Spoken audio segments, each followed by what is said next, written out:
Hello दोस्तों, कैसे हैं आप लोग। उम्मीद करता हूँ अच्छे होंगे, खेलते होंगे, स्वस्थ होंगे, मस्त होंगे। चलिए इस वीडियो में हम लोग सीखने वाले हैं दोस्तों पाइथागोरस प्रमेय को कैसे सिद्ध करें। तो बहुत ही आसान टॉपिक है, आप लोग बहुत आसानी तरीके से सीखेंगे। ठीक है, कोई दिक्कत की समस्या नहीं है। चलिए वीडियो को शुरू करते हैं। लाइक सब्सक्राइब करना दोस्तों मत भूलिएगा। चलिए स्टार्ट करते हैं। देखिए हमें क्या करना है, पाइथागोरस प्रमेय को सिद्ध करना है। तो देखिए जो पाइथागोरस प्रमेय होता है वो एक समकोण त्रिभुज पर लागू होता है। जैसा कि आप देख रहे हैं, ये त्रिभुज ए बी सी एक समकोण त्रिभुज है। आप कहेंगे सर ऐसे कैसे हो सकता है, किसी भी त्रिभुज को हम लोग समकोण कैसे मान लें। तो देखिए जिस त्रिभुज का एक कोण 90 अंश का होता है उसे हम लोग क्या कहते हैं, उसे हम लोग कहते हैं दोस्तों समकोण। यानी कि ऐसा त्रिभुज जिसका एक कोण 90 अंश का हो उसे हम लोग समकोण कहते हैं। ठीक है दोस्तों, अब देखिए जो समकोण त्रिभुज होता है इसमें 90 अंश की सामने वाली भुजा को हम लोग क्या कहते हैं, कर्ण। और हम लोग इसको लंब मान सकते हैं और इसे आधार मान सकते हैं। ठीक है, ठीक दोस्तों। तो ऐसा त्रिभुज जिसका एक कोण 90 अंश का होता है उसे हम समकोण कहते हैं। तो हमारा जो पाइथागोरस प्रमेय है वो क्या कहता है, इसे सुनिए। एक समकोण त्रिभुज में कर्ण का वर्ग शेष दो भुजाओं पर बने वर्ग के योग के बराबर होता है। जैसा कि देखिए दोस्तों, ये क्या आपका एक समकोण त्रिभुज है, इसमें कर्ण पर बना वर्ग। ठीक है, जो कर्ण पर वर्ग बनता है, मान लीजिए कर्ण जो आपका है वो 5 सेंटीमीटर है। यहाँ पर मान लेते हैं कर्ण कर्ण पर बना वर्ग बराबर होता है शेष दो भुजाओं पर बने वर्ग के योग के बराबर। यानी दो भुजा क्या बचती हैं, लंब और आधार। यानी कि आधार का वर्ग और प्लस लंब का वर्ग। यानी किसी भी समकोण त्रिभुज में कर्ण पर बना वर्ग शेष दो भुजाओं यानी लंब और आधार पर जो वर्ग बनता है उसके योग के बराबर होता है। हमें यही सिद्ध करना है। तो चलिए शुरुआत करते हैं सिद्ध करना। ठीक है, तो देखिए दोस्तों, किसी भी प्रमेय को हम लोग सिद्ध करने के लिए हमें कुछ स्टेप फॉलो करने पड़ते हैं। हम लोग पहले क्या लिखेंगे, दिया है। दिया है। तो देखिए दिया क्या है, हमें दिया है एक समकोण त्रिभुज ए बी सी। ठीक है, जिसमें जो कोण बी है वो 90 अंश का है। तो हम लोग लिखेंगे एक समकोण त्रिभुज जिसमें कोण बी कितना अंश है, 90 अंश है। ठीक है, तो अब देखिए हमने दिया है, लिख लिया। हमें सिद्ध क्या करना है, तो हमें सिद्ध यही करना है कि कर्ण पर बना वर्ग आधार पर बना वर्ग प्लस लंब पर बना वर्ग। ठीक, यानी जो कोई भी समकोण त्रिभुज होता है उसमें जो कर्ण पर बना वर्ग होता है शेष दो भुजाओं पर बने वर्ग के योग के बराबर होता है। योग मतलब होता है दोस्तों जोड़ना। ठीक, अब हमें सिद्ध क्या करना है, हम लोग लिखेंगे सिद्ध करना है। हमें सिद्ध क्या करना है दोस्तों, हमें यही करना है कर्ण का स्क्वायर बराबर लंब का स्क्वायर प्लस आधार का स्क्वायर। ठीक है, आप आधार को आगे लिखिए या लंब को आगे लिखिए, उससे कोई दिक्कत नहीं है। ठीक है, इसको आप लोग शॉर्टकट में क्या लिख सकते हैं, अथवा रुकिए। देखिए दोस्तों, ये जो आपका त्रिभुज है आप कर्ण को ए सी लिख सकते हैं। तो हम लोग लिख देंगे यहाँ पे कर्ण की जगह ए सी का स्क्वायर बराबर लंब, लंब क्या हमारा ए बी है। तो हम लोग लिख देंगे इसको ए बी का स्क्वायर और प्लस आधार क्या है, सी बी है। यानी हम लोग इसे लिख देंगे सी बी, या फिर हम लोग बी सी भी लिख सकते हैं। चलिए बी सी लिख देते हैं, बी सी ठीक लग रहा है देखने में, बी सी का स्क्वायर। ठीक, तो हमें यही सिद्ध करना है कि A C square plus A C square बराबर A B square plus B C square. ठीक है, हमें यही क्या करना है, सिद्ध करना है। तो अब हम लोग क्या करेंगे, हम लोग लिखेंगे उपपत्ति। यानी ये जो सूत्र है ये कहाँ से उत्पन्न हुआ है। ठीक, उपपत्ति। ठीक ठीक दोस्तों, इसको सिद्ध करने से पहले हमें इसमें कुछ रचनाएं करनी पड़ेंगी। जैसे कि आप लोग देख लीजिए, जैसे ये कि हमारा एक समकोण त्रिभुज है, ठीक, ए बी सी। ठीक है, तो हम लोग क्या करेंगे, यहाँ बी से इस पर लंब डालेंगे, किस पे, ए सी पर, यानी एक लंब डालेंगे। ठीक है, हम लोग इसको डी मान लेते हैं। ठीक, ये क्या हमारा एक लंब पड़ा है। ठीक, तो ये जो लंब है ये 90 अंश का हो गया। तो अब देखिए एक त्रिभुज हमारा बनेगा ए बी सी और एक त्रिभुज हमारा बनेगा ए डी बी, ठीक, और एक त्रिभुज हमारा ये बन जाएगा बी डी सी, ठीक। यानी इसमें हमको 3 त्रिभुज मिलेंगे, ठीक, एक ये छोटा वाला, एक ये छोटा वाला, एक पूरा बड़ा वाला, ठीक। तो हम लोग रचना भी लिखेंगे, तो हम लोग यहाँ रचना लिख देते हैं। पहले हम लोग रचना क्या किए हैं, तो देखिए हम लोग रचना क्या किए हैं, बी डी लंब डाले हैं, ठीक, बी डी लंब डाले हैं किस पे, ए सी पर। तो हम लोग लिखेंगे, देखिए हम लोग लिखेंगे बी से, ठीक, बी डी परपेंडिकुलर टू ए सी, ठीक, हम लोग लंब डाले हैं, ठीक है। यहाँ हम लोग लिखेंगे खींचते हैं, खींचते हैं, ठीक। देखिए बी डी परपेंडिकुलर टू ए सी, यानी कि इसका मतलब होता है कि जो बी डी लंब है वो परपेंडिकुलर यानी कि लंबवत किस पे है, ए सी पर है, ठीक है। तो हो गया। अब हमें क्या करना है, उत्पत्ति लिखना है, ठीक है। अब हमें सिद्ध करना शुरू करना है। तो देखिए हम लोग सबसे पहले क्या करेंगे, एक बड़ा त्रिभुज है ए बी सी, ठीक, तो हम लोग लिखेंगे त्रिभुज। देखिए दोस्तों ये जो होता है त्रिभुज की साइन होती है, ठीक है। तो हम लोग लिखेंगे त्रिभुज ए बी सी तथा, ठीक। देखिए एक हमने बड़ा त्रिभुज लिया ए बी सी और अब हम लोग लेंगे एक छोटा त्रिभुज ए डी बी, ठीक है। त्रिभुज ए बी सी तथा त्रिभुज ए डी बी में, ठीक।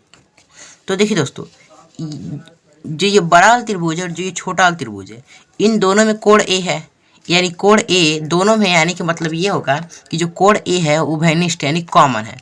तो हम लोग लिखेंगे यहाँ पर कि इस त्रिभुज में जो कोण ए है वो दोनों में, यानी कोण ए बराबर कोण ए, ठीक। कारण क्या है, दोनों कोण बराबर हैं क्योंकि ये दोनों कोण उभयनिष्ठ कोण है, ठीक, उभयनिष्ठ कोण, ठीक। अब देखिए यहाँ पर देखिए कोण ए बी सी यानी कोण बी जो है वो 90 अंश है किसमें, बड़े वाले त्रिभुज में, और एक हमारा छोटा त्रिभुज है ए डी बी, इस त्रिभुज में हमारा कोण डी 90 अंश है, यानी कि जो कोण बी और कोण डी क्या होंगे, बराबर होंगे। तो हम लिखेंगे कोण डी बराबर कोण बी, ठीक। क्यों बराबर है, यानी देखिए तो ये दिया है, क्या दिया है कि 90 अंश के हैं, तो हम लोग यहाँ लिखेंगे दिया है, ठीक। हम लोग इसके आगे लिख सकते हैं बराबर 90 डिग्री भी लिख सकते हैं, ठीक है, ठीक दोस्तों। तो इसमें कोई दिक्कत नहीं है, ठीक। अब चलिए अगला स्टेप और करते हैं। अब देखिए एक हमारा समरूपता का प्रमेय होता है, ठीक है, एक एंगल समरूपता प्रमेय से, देखिए अगर आप लोग को आता है तो कोई बात नहीं है, नहीं आता है तो आप लोग कमेंट कीजिएगा, मैं आप लोग को जरूर सिखाऊंगा अच्छी तरह से, ठीक है।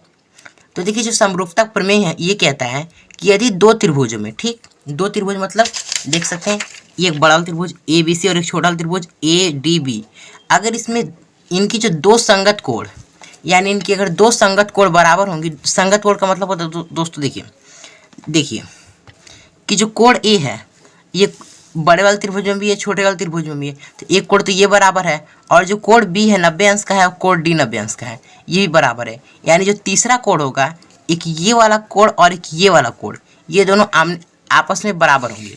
तो जो एंगल समरूपता प्रमेय क्या कहता है कि अगर किसी भी त्रिभुज के दो संगत कोण अगर बराबर होंगे तो तीसरा संगत कोण अपने आप बराबर हो जाएगा। तो इसलिए हम लोग लिखते हैं क्या कि त्रिभुज समरूपता से त्रिभुज, एक त्रिभुज क्या हम लोग लिए थे ए बी सी समरूप है, ठीक। ये दोस्तों इतने ही रहे, त्रिभुज ए बी सी, एक मिनट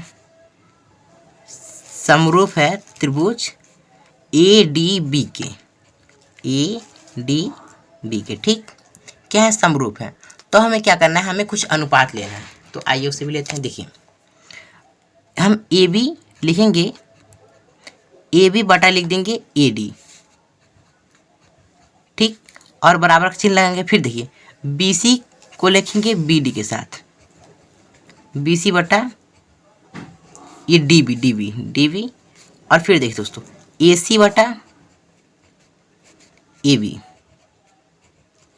अब देखिए हमने ए बी के साथ ए बी के नीचे क्या लिखा, ए डी, बी सी के नीचे क्या लिखा, डी बी, और ए सी के नीचे हमने क्या लिखा, ए बी। ठीक, तो अब देखिए ए बी यहाँ पर है, ए बी यहाँ पर भी है, लेकिन इसमें ए बी नहीं, यानी ए बी यहाँ पर, ए बी यहाँ पर है। ठीक है, तो हम लोग क्या करेंगे, इसको और इसको लेंगे, बीच वाले को छोड़ देंगे, यानी कि ए बी बटा ए डी बराबर ए सी बटा ए बी। ठीक, तो अब हम लोग क्या करेंगे, इसमें हम लोग वज्र गुणन करेंगे। ए बी का गुणा ए बी में होगा तो हमारा क्या हो जाएगा दोस्तों, देखिए ए डी का गुणा ए सी में करेंगे तो हमारा क्या आ जाएगा, अगर ए डी का गुणा ए सी में करेंगे तो हमारा इतना ही आएगा। ठीक है, और अगर हम लोग ए बी का गुणा ए बी में करेंगे तो हमारा क्या आ जाएगा, ए बी का स्क्वायर। ठीक, तो इसको हम लोग क्या करेंगे, समीकरण 1 मान लेंगे।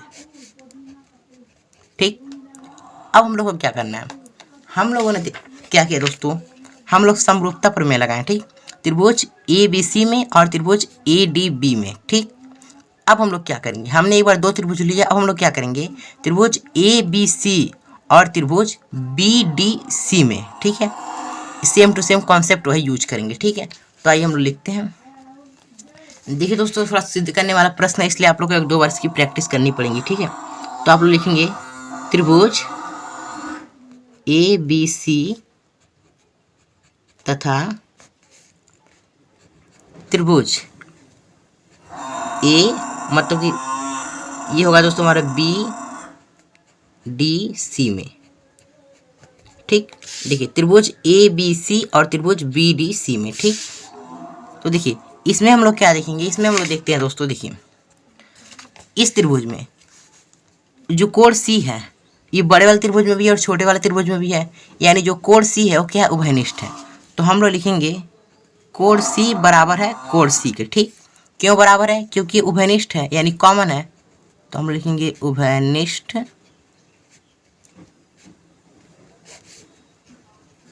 कोण। ठीक,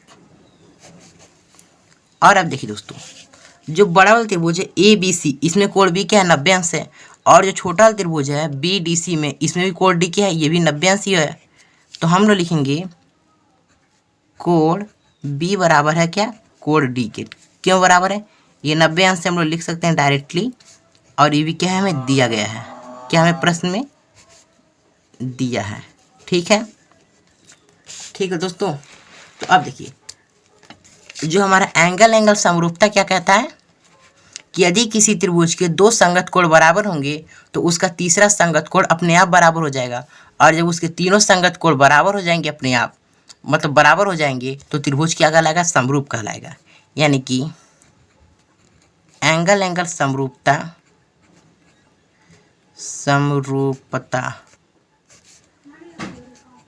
प्रमेय से, ठीक, जो त्रिभुज ए बी सी है वो समरूप होगा त्रिभुज बी डी सी के। ठीक, तो हम लोग लिखेंगे त्रिभुज ए बी सी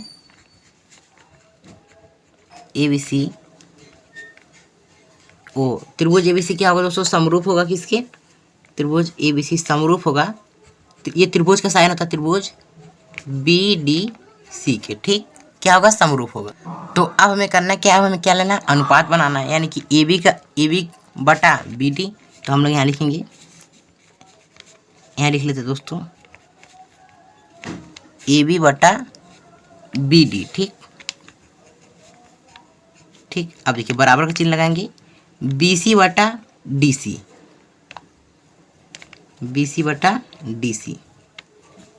ठीक, और बराबर देखिए ए सी बटा बी सी, ए सी बटा बी सी। देखिए ए बी का लिए हम लोग बी डी से, बी सी का लिए हम लोग डी सी से, और ए सी का लिए हम लोग बी सी से। ठीक है, ठीक, तो अब हम लोग क्या करेंगे, देखिए बी सी यहाँ भी है, बी सी यहाँ भी है, तो हम इन दोनों को लेंगे, यानी कि हम लोग लेंगे बी सी बटा डी सी। ठीक, और बराबर ए सी बटा बी सी। ठीक,